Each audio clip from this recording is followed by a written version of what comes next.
ಗುರುತು ಪರಿಚಯ ಇರೋಂಥವ್ರೆಲ್ಲ ಕೇಳಿಕೊಂಡು ಯಾವ ಆಸ್ಪತ್ರೆಯಲ್ಲಿರ್ಬೋದು ಅಂತ ಹುಡುಕಾಡ್ತಾ ಇದ್ರು. ಮಾನಸ ತಾಯಿ ಗೋಳಾಡ್ತಾ ಇದ್ದಾರೆ. ಇಲ್ಲಿ ತನಕ ಸಂಪರ್ಕಕ್ಕೆ ಸಿಕ್ಕಿಲ್ಲ ಮಾನಸ ಮತ್ತು ನವ್ಯ ತಂದೆ ಕಣ್ಣೀರು ಹಾಕ್ತಾ ಇದ್ದಾರೆ. ಮಾನಸ ತಾಯಿ ಈ ಕಡೆ ಒಂದು ಕಡೆ ಕಣ್ಣೀರು ಹಾಕ್ತಾ ಇದ್ದಾರೆ. ಅನ್ನಂಗಿಲ್ಲ, ಅನುಭವಿಸಂಗಿಲ್ಲ, ಎಲ್ಲಿದ್ದಾರೆ ಏನು ಅಂತ ಗೊತ್ತಿಲ್ಲ. ನೋಡಿ ಎಂಥ ಸ್ಥಿತಿ, ನೋಡಿ ಆ ತಾಯಿ ಗೋಳಾಡ್ತಿರೋದು. ಆ ಹುಡುಗಿ ನೋಡಿ ಮಾನಸ, ಇಂಥ ವಯಸ್ಸಿ ಬಂದಂಥ ಮಕ್ಕಳುಗಳು ಹೋಗ್ಬಿಟ್ರೆ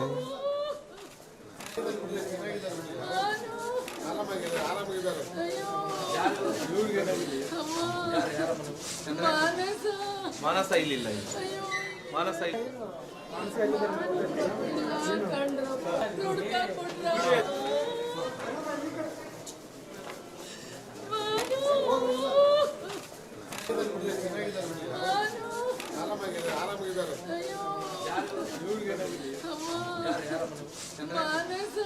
ಮಾನಸ ಇಲ್ಲಿಲ್ಲ.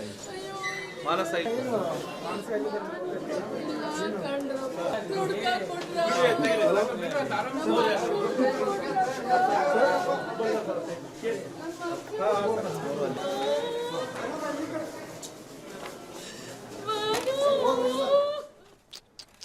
ನೋಡಿ ಆ ತಾಯಿ ಅಳ್ತಿರೋದು ಪಾಪ.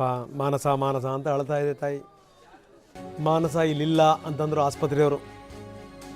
ಏನು ಮಾಡೋದು, ಎಲ್ಲಿ ಹುಡುಕಬೇಕು?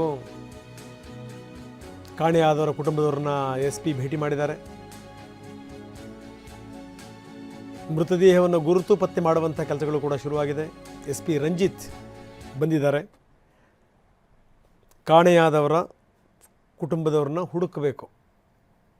ಯಾರು, ಏನು, ಎತ್ತ, ಇದು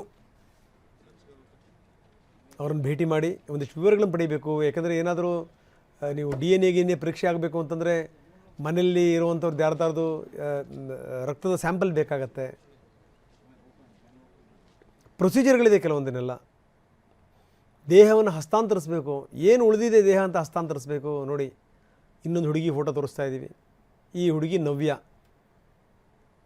ಆಗಲೇ ತೋರಿಸಿದಂಥವ್ರು ಮಾನಸ, ನವ್ಯ.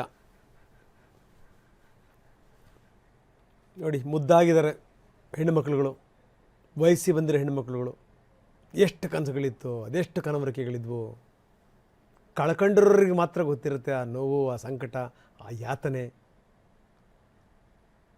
ಜನ್ಮ ಪೂರ್ತಿ ಒದ್ದಾಡ್ತಾರೆ. ನೋಡಿ ಆ ತಂದೆ ನೋಡಿ. ಈ ಕಡೆಗೆ ನವ್ಯ ತಂದೆ ತನ್ನ ಮಗಳನ್ನು ಹುಡುಕ್ತಾ ಇದ್ದಾರೆ. ಆ ಕಡೆಗೆ ಮಾನಸ ತಾಯಿ ತನ್ನ ಮಗಳನ್ನು ಹುಡುಕ್ತಾ ಇದ್ದಾರೆ. ಆಸ್ಪತ್ರೆಗೆ ಹೋದ ತಕ್ಷಣ ಇಲ್ಲಿ ಮಾನಸ ಅನ್ನುವಂಥವ್ರು ಯಾರು ಬಂದಿಲ್ಲ ಅಂತ. ಎಲ್ಲಿ ಬಂದಿಲ್ಲ ಅಂತ ಕೇಳಿದ ತಕ್ಷಣವೇ ಆಕೆ ಇಲ್ಲವೇನೋ ಅನ್ನುವಂಥ ಭಯ ತಾಯಿ ಕಾಡಿಬಿಡುತ್ತೆ. ಅತ್ಯಂತ ಸಹಜ ಅದು. ಹೆಂಗೆ ಹುಡುಕ್ತೀರಿ? ಈ ಯಾವ ದೇಹ ಅಂತ ಹುಡುಕ್ತೀರಿ? ಇದು